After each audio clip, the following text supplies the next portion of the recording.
Welcome back to Hanging with the Homeless.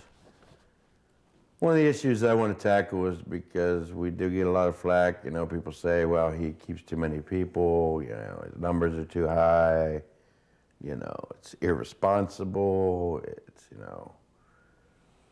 To me, what is the bigger crime? Trying to help as many people as you can and save lives, or, you know, complain about it and do nothing.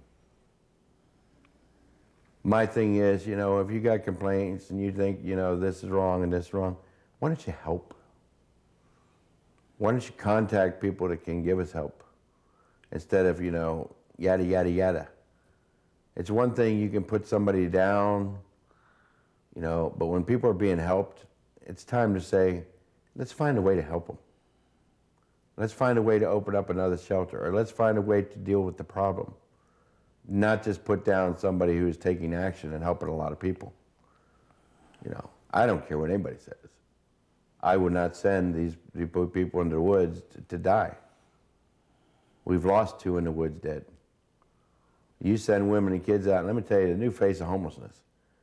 These kids couldn't last in the woods a day.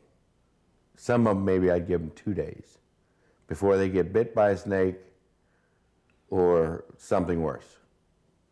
You know, these people, the homeless of today are not equipped as the homeless of yesterday. You know, I used to have Pappy, he could do 15 years out in the woods standing, you know, no problem. And some of my old hardwoodsmen. These new kids are 18, 19, 20, they've never even went camping, half of them. And you're asking for disaster if you send these people into the woods. So what's the solution? You know, I haven't found it because we don't have the budget. You know, yeah, we have people sleeping here, people there where, you know, we can store things and do everything else. But their lives have been saved. They have a roof over their head. They have somewhere to shower. They have somewhere to eat. They have somewhere where they can have their dignity. So for those who complain, you know, that Jim's irresponsible or we're irresponsible, who's irresponsible? The one who sits by and watches it happen and does nothing? Or the one that's actually trying to save lives and help? Instead of sitting around and talking about something that is working and doing the best it can in these hard times, and spending all the time on words and talk, and, you know, talk, step aside and come and help. Help offer solutions. Because right now, up to now, there's been no solution. People have been meeting for 3 years now on the situation. And it's gotten worse, and nobody's opening up anything. We need either a bigger shelter that can handle the whole flow, or mini shelters that can handle the flow. And help to get people back in these homes, and help to get the homeless situation under control.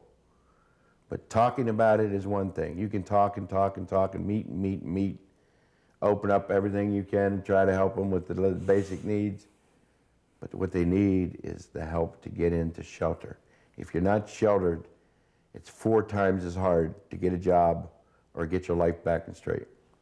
That basic need of shelter, food, shower, to be able to clean up and get a job is the #1 priority. And keeping those that are in risk of homelessness in their homes. Bobby, you've had a hard time. You worked a long time on your disability. What do you think about these combat vets? I know we have 2 now that fought in Iraq. And after it was all, I mean, they've watched their buddies get blown away, which it got to be hard. That cannot be easy. When they get an other and an honorable discharge, you know, I know they're changing them now and they're being able to appeal, but you were over there. I know you got, you know, landmine. That's part of the reason why you're mentally ill. What do you think about that? If a guy fights? Well, I think my problem with it is unfortunately it doesn't help. It puts up a big red flag supposedly for that veteran to get anything accomplished. They use a DD-214 is what it's called. That's for your service record. and for that veteran to be able to successfully get anything done, in a lot of cases, they have to have a honorable discharge. And anything less than that is not acceptable. And unfortunately, there's a lot of good veterans out there that need help and who can't get the help they need from the VA and have to look to other sources because their record was less than acceptable by the military.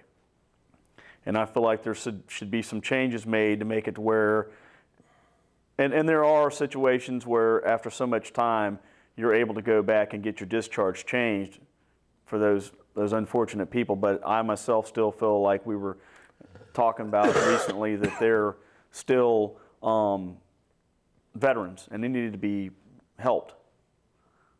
And we have one now I know that was in heavy combat in Iraq, and he's having problems. But you know, to me, when you watch your buddies get shot up and you go through that situation, which I've never, you know, I have in Philly, but not in, you know, in war. But when you have people getting shot up and dying all around you and you're fighting to the best of your ability, how can anybody judge how you're going to handle that? Each person's different scenario. I mean, they're coming back to nothing. Their lives are shattered. They have nothing. And so many are expecting the best out of them. And just, you know, the amount of blood and the bodies and everything like that they see over there, it has to mentally affect them the rest of their life.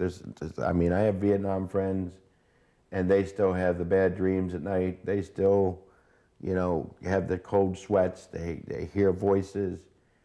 You know, they need to do more and be more, you know, acceptable to things when somebody's going there and goes through that, because who knows how anybody's going to react.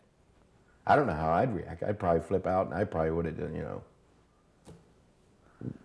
We're running out of time here, but we'll be back in a couple minutes. Once again, we're going to have these combat vets on next week, or the following week. I'm sorry, we're taping 2 shows at once. And I'm going to let them show their views to the public of how they feel after fighting for this country, and then be given an honorable discharge, you know, when they come back to the States, or for reasons, you know, that some people don't understand. I want the public to understand why they're homeless vets after they fought for this country. We'll be back in a couple minutes. Thank you and God bless.